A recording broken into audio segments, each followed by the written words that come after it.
Hi guys, my name is Joanne Tu, Senior Sales Consultant. Welcome back to my channel. Sa video na to, ang pag-uusapan po natin ay ang 24 Ford Explorer. Pero bago natin simulan yan, kung interesado po kayo sa unit na to o sa iba pang model ng Ford, ay pwede po kayo mag-enquire sa Mister ko dahil sales consultant po siya sa Ford Manila Bay, Baclaran, Parañaque. At makikita nyo po ang contact number niya dyan po sa screen ng video na ito.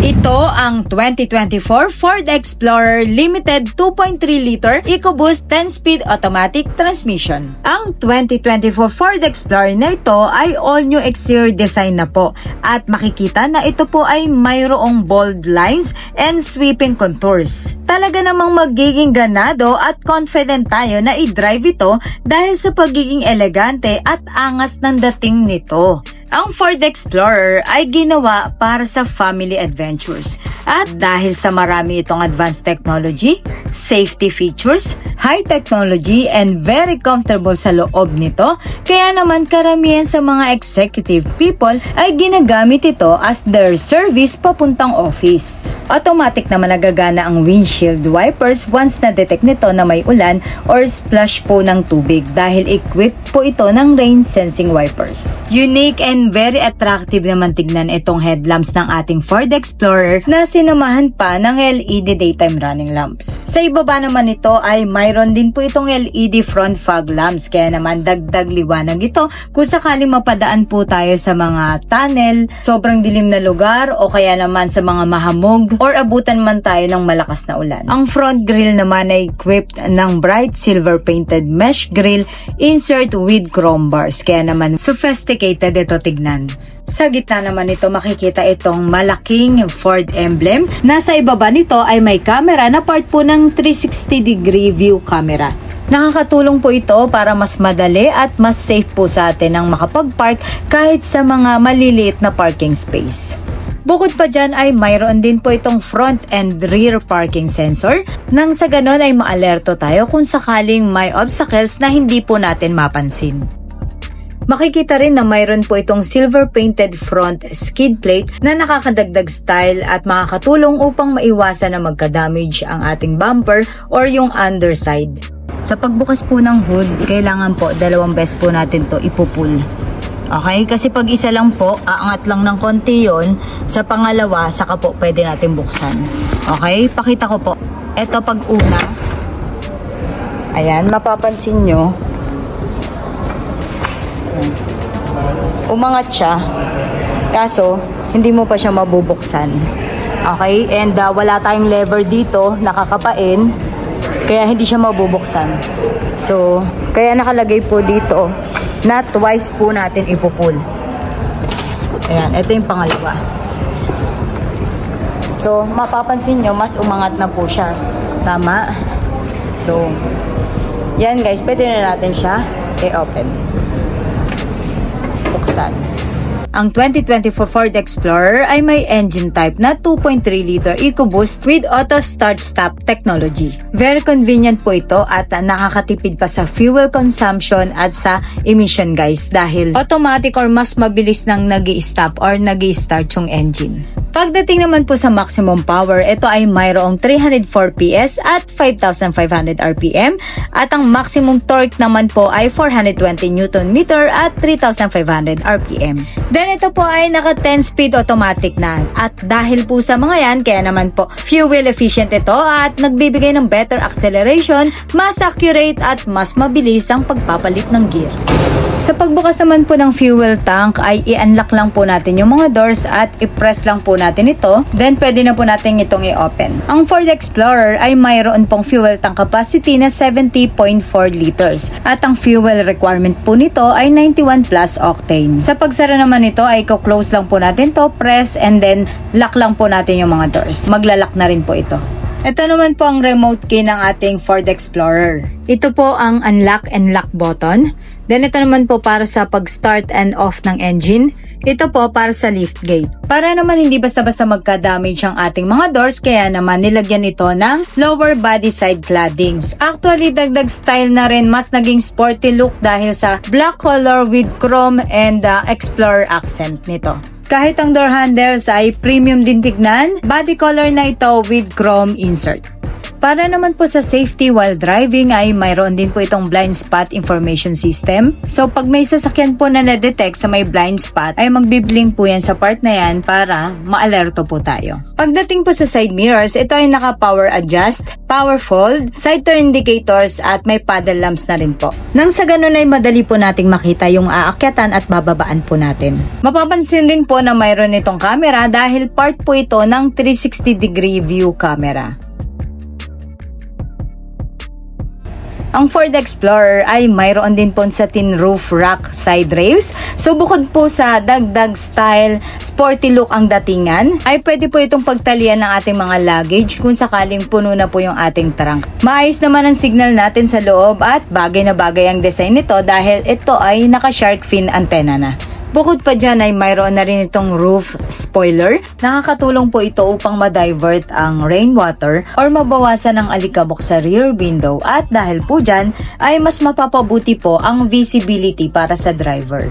Ang Ford Explorer ay may wheel size na 20-inch polished aluminum at ang tires po nito ay P2 55R20. Michelin tires, all-season self-sealing na po ito kaya naman kahit mabutas yung gulong natin while driving ay makakapagpatakbo pa rin tayo hanggang sa pwede or safe na i-check ang mga gulong. Isa pa po sa maganda dito sa Ford Explorer ay mayroon po itong individual tire pressure monitoring system. Kaya naman di po natin kailangan manghula kung ilan pa yung hangin ng mga gulong natin. Very convenient naman po buksan ang ating lift gate dahil ito ay naka-power lift gate na po. Kaya naman pwede po natin itong buksan at isara gamit po itong key fob. At bukod po sa key fob ay pwede po natin pindutin yung button dito sa ilalim para po buksan itong lift gate. To close ay press lang po natin itong button na to. Isa pa sa the best na feature ng ating Ford Explorer ay kung sakaling may gusto tayong kuhain na gamit sa loob nito ay hindi na po natin kailangan dalhin yung susi. Sa halip ay pwede po natin gamitin itong security code keyless entry keypad. Pagdating naman sa front suspension, ito ay naka-independent MacPherson strut coil spring sway bar. Ang rear suspension naman po ay independent integral link coil spring sway bar. Matibay naman at ang braking effect ay instant o maaaring huminto sa loob lamang ng maiksing distansya dahil ito po ay naka 4-wheel disc brakes with anti-lock braking system pa. Nakakatulong naman itong ating third brake light upang madali po tayong makita ng mga sasakyan sa likod, lalo na sa bad weather condition. Equipped na rin po ng rear windshield wiper ang ating Explorer nang sa ganun ay mas malinaw po natin makita ang mga sasakyan sa likod once na tumingin po tayo sa ating rear view mirror, lalo na po sa panahon na napakalakas ng ulan or bumabagyo. Unique at talaga namang napakalaki ng tail lamps kaya naman kitang-kita ito ano man ang isignal natin dito. Maganda at premium tignan naman itong ating chrome liftgate applique with Explorer accent pa. Sa ibaba ay makikita po natin itong rear view camera na part po ng 360-degree view camera. Sa lower part ng liftgate, bandang left side, makikita naman po itong limited emblem. Then sa right side naman po ay ang EcoBoost 4-wheel drive emblem. At dahil po sa mga yan, kaya madali pong malalaman na limited EcoBoost 4x4 ang Explorer na ito. Dito naman po sa loob ng trunk ay mayroon po tayong 4 na cargo net hooks plus mayroon din po tayong 4 rin po na cargo tie down hooks. Then para naman po madali nating makita yung mga gamit na kailangan nating kunin dito sa loob ay mayroon na rin po tayo ditong trunk light. Syempre pag mag-outing ay kailangan din po natin ng masasaksakan dito sa likod kaya naman mayroon tayong 12-volt socket dito. Very convenient naman i-fold ang ating seats dito sa third row dahil ito po ay naka-power fold seat na. So bukod po dun sa trunk guys ay pwede nating i-fold yung third row seat pati po dito sa second row kung kinakailangan po natin ng mas malawak po na paglalagyan po ng ating mga dadalhin.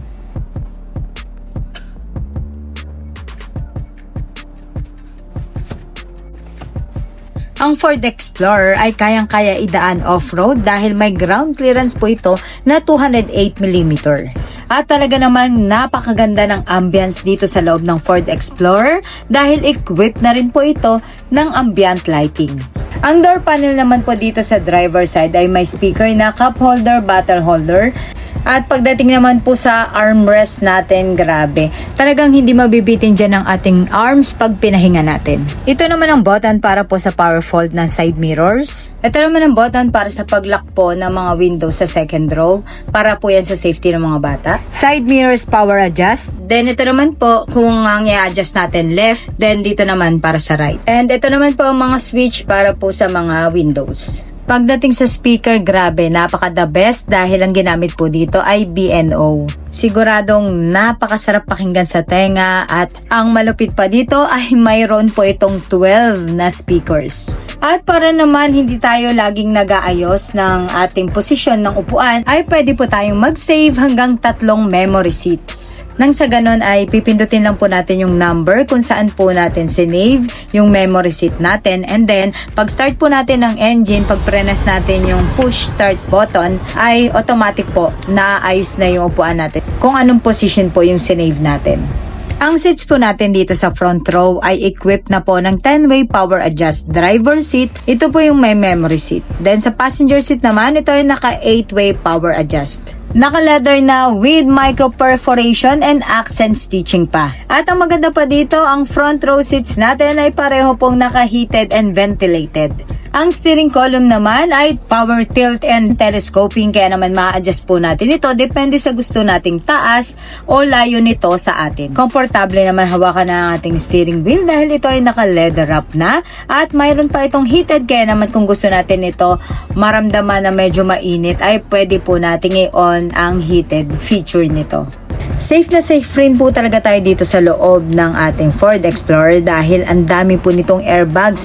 Makikita nyo kahit po sa side curtains, dito sa steering wheel, driver's knee at sa harap po ng ating passenger seat. Usually pag pupunta po tayo sa mall ay check ng guard yung ating trunk. So hindi na po natin kailangan bumaba, press lang po natin dito sa button na to at mabubuksan na po yung trunk natin sa likod. Dito rin po natin pipindutin pag i-close na po natin. Ito po yung buttons para sa fog light. And ito naman po sa headlight, auto headlamp, park light, and ito po pag i-off na. Then ito po yung ating cluster brightness. Pagdagdag at pagbawas po ng brightness. Unique ang design at malalaki po ang aircon vents dito sa front row.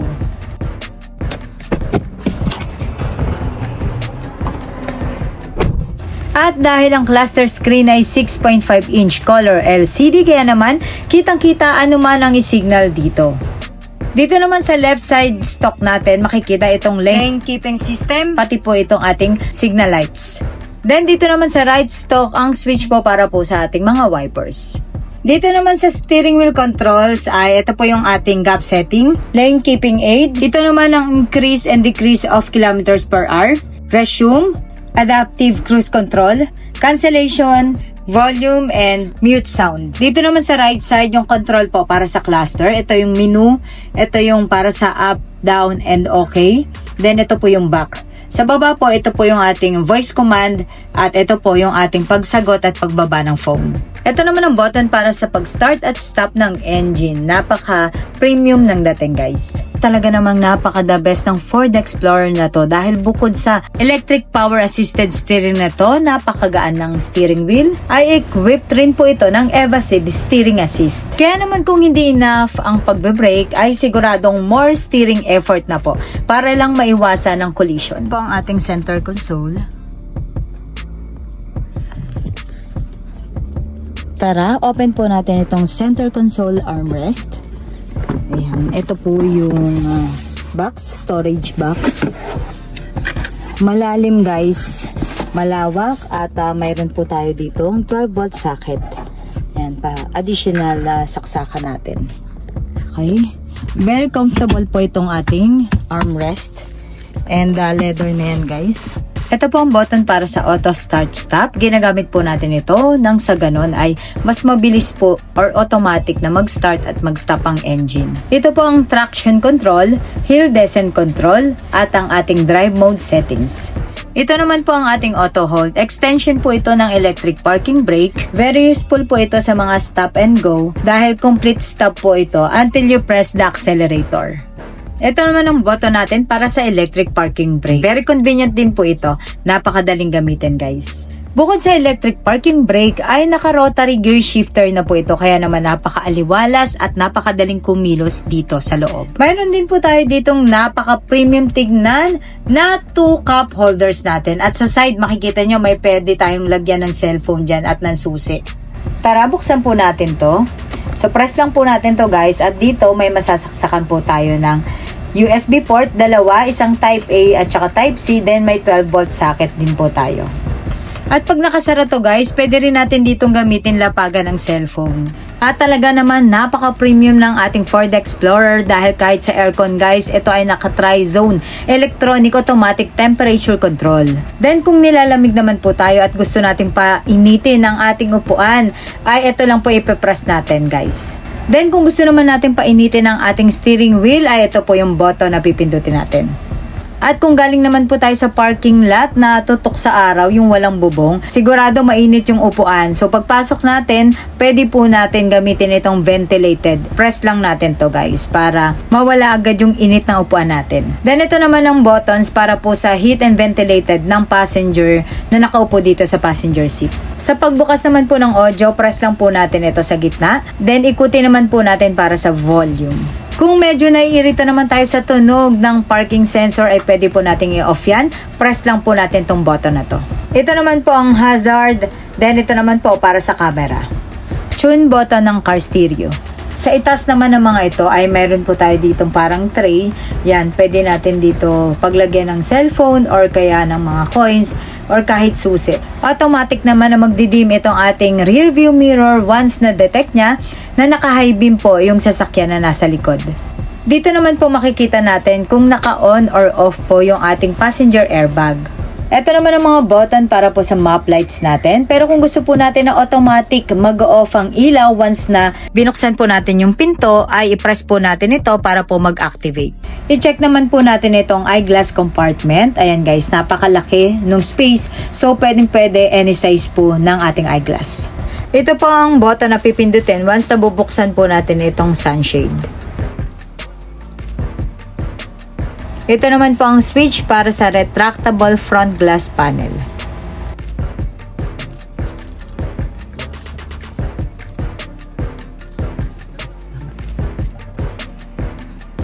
Ang microphone pag magvo-voice command po tayo. Check naman po natin ang sun visor dito sa driver side. Ito ay naka-illuminated vanity mirror with cover. Dito naman sa passenger side ay ganun din po. And grabe, napaka-class tignan ng ating map lights, parang hotel type ang datingan. Pagdating naman po sa door panel ng ating passenger side ay mayroon po tayong speaker, cup and bottle holders, komportableng armrest at mayroon din po tayong switch para po sa window. Elegant tignan na indoor handle. Plus, mayroon din po tayo ditong switch para po sa power door lock. Pagbukas ng pinto, bago po tayo makaupo, ay bubungad po sa atin itong scuff plate na mayroon pong Explorer accent. I-check naman po natin itong glove box. Ayan, makikita natin, medyo malalim at malawak din. So, marami rin po tayo malalagay dito na gamit. Ito naman po ang door panel dito sa second row. Mayroon pong speaker, cup holder, bottle holder. Napaka-komportable rin ng armrest. Switch para sa power window. Mayroon din po tayong cup holder dito banda sa may armrest and indoor handle. Pag pumasok naman po tayo sa loob, grabe, very spacious at kung titignan natin ang interior, super sophisticated, super lawak, kaya naman talaga napaka-komportable dito sa loob. Hindi rin po tayo mahihirapang umakyat dito sa Explorer dahil mayroon po tayong mga grab handle sa bawat side. Bukod po sa tint na ilalagay dito sa Explorer para hindi po masyado mainit dito sa loob, ay equipped na rin po ito ng sun blinds. Kaya naman doble-doble po yung ating pang-cover para sa init ng araw. Sa likod naman po ng center console, ito. Ayan, may compartment. Ay, ang ganda. May dalawang cup holder. Ayan. Pag hindi gagamitin, guys, ganyan siya, oh. Pag hindi po gagamitin, close lang natin. And ito po, may saksakan tayo dito. Dalawa yan. Pareho pong type C. And ito pong 230 volts. Hanggang 150 watts yan guys. Okay. Then, mayroon po tayo ditong fan. Pwede tayong mag-set ng lamig ng aircon natin. Pwedeng painitin yung seats dito sa likod. Ayan. Dito natin isi-switch on and off yung aircon natin dito. At kung paano ang pasok nung hangin. Mayroon po tayong 4 na aircon vents. 2 po dito sa second row at 2 rin po dyan sa third row. Dito po sa second row guys, mayroon tayong 2 hook. Magkabila ang side yan. Unique at ang cute ng mga design po ng ating mga cabin light guys. Ayan. Dito. At dito. Pagdating naman po sa seats natin dito sa second row, ito ay naka-bench seat pero 35-30-35 po ang folding seat back. May center armrest po tayo with 2 cup holder na guys.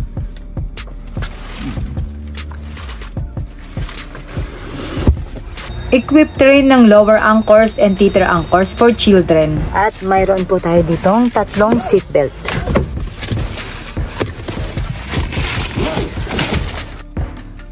And mayroon din po siyang harang dito para sa mga lock ng seatbelt. Ayan. Para hindi siya makaistorbo sa pag-upo natin. Maging flat lang siya, no? Mas magiging maayos, komportable yung pag-upo natin, guys. Ganito naman po kaliwanag yung ating mga cabin light.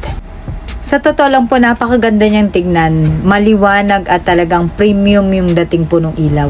Talaga namang napakadaling pumasok dito sa loob ng Explorer dahil napakalapad po ng tatapakan natin dito. Mapa second row or third row. So yan guys, sinagad ko po dito. So ganyan kalaki yung space. Tignan natin dito sa second row po. Yan. So napakalaki pa rin po ng space guys. Kahit nakasagad po itong upuan dito sa atin sa second row. Sagad na sagad po. Okay, pero malaki pa rin po yung space. And eto naman po yung sa headroom natin. Malaki rin ang space pa. So, ganyan. Kung isasagad ko naman po dito sa harap. So, yan ang sagad po niyan. Tingnan natin kung kasya ako. Ayan. Kasya pa rin po ako. Malaki pa rin ang space. Check naman natin sa second row. So, ay grabe. Sobrang luwag kapag nakasagad doon.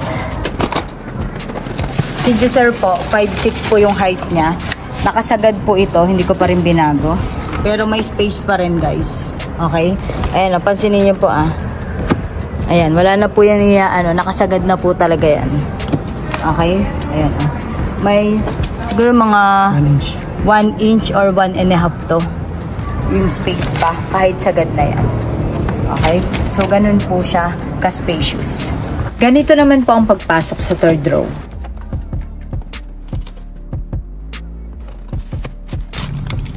Ayan. Sagad yung upuan pero may space pa po. 2.5 inch.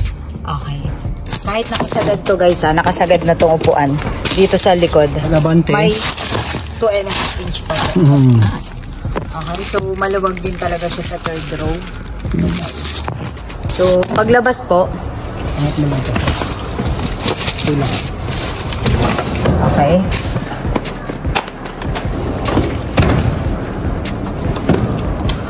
Ang Ford Explorer ay equipped ng 8-inch capacitive touch screen with swipe capability. Synced rin na po ito with enhanced voice recognition, communications and entertainment system, plus may Apple CarPlay and Android Auto compatibility. May navigation na yan guys.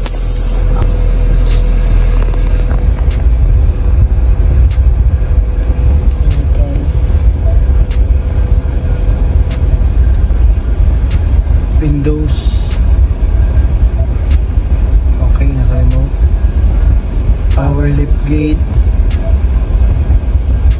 able to switch. Okay na yan.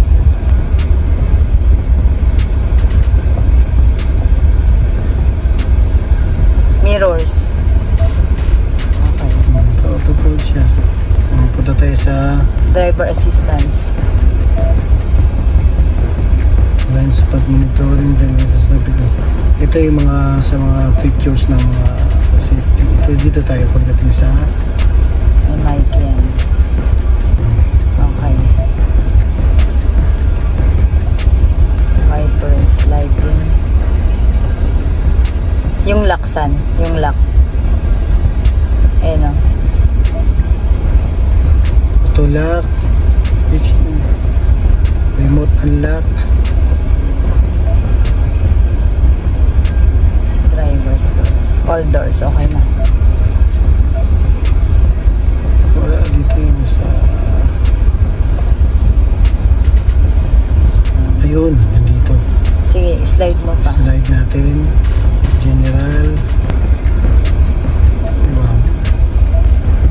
Yan. So, ito yung sa ano natin, ambient lighting, valet mode, voice control, ayan, mobile apps, automatic updates, general, General. temperature, Pressure monitoring. PSI,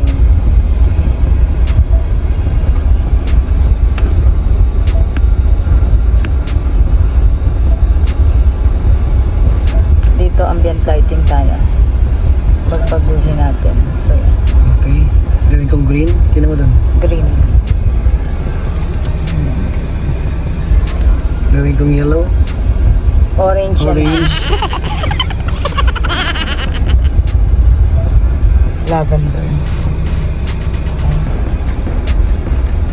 Blue. Sa display. Ito po yung calm screen. Pag gusto nating i-calm. Then tap lang din po natin. Okay. Ito tayo settings. Balik na po yan.